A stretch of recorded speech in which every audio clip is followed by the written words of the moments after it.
जय श्री कृष्ण। ये भगवत गीता के 12वें अध्याय के का तीसरा और चौथा श्लोक है।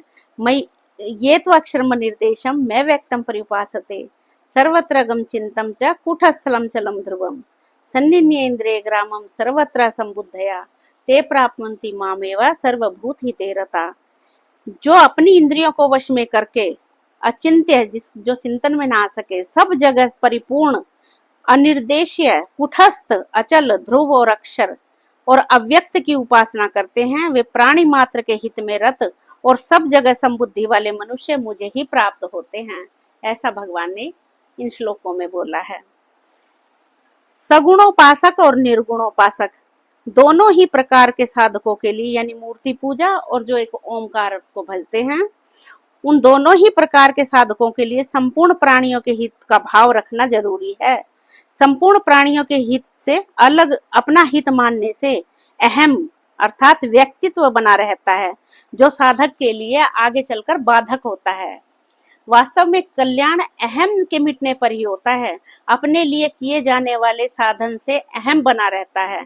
अगर हम अपने लिए कुछ करते हैं तो वो अहम है, उसमें हम वो अहम बना रहता है। इसलिए अहम को पूर्णतया मिटाने के लिए साधक को प्रत्येक क्रिया, खाना पीना सोना आदि एवं जप ध्यान पाठ स्वाध्याय आदि भी संसार मात्र के हित के लिए ही करना चाहिए।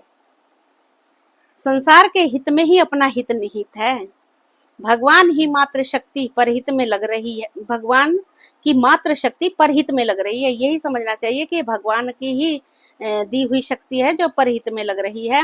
अतः जो सबके हित में लगेगा, भगवान की शक्ति उसके साथ हो जाएगी। केवल दूसरे के लिए वस्तुओं को देना और शरीर से सेवा कर देना ही सेवा नहीं है।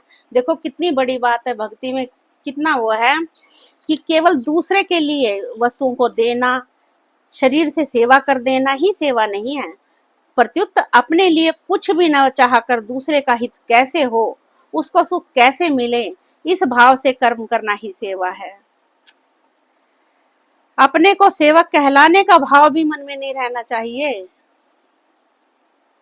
देखो, अपने को सेवक कहलाने का भाव भी मन में नहीं रहना चाहिए। सेवा तभी हो सकती है जब सेवक जिसकी सेवा करता है उसे अपने से अभिन्न ना माने, उसे अपनी तरह मानता है और बदले में उससे कुछ भी नहीं लेना नहीं चाहता। बहुत बड़ी बात है ये करना बहुत मुश्किल है, लेकिन धीरे धीरे हो जाता है।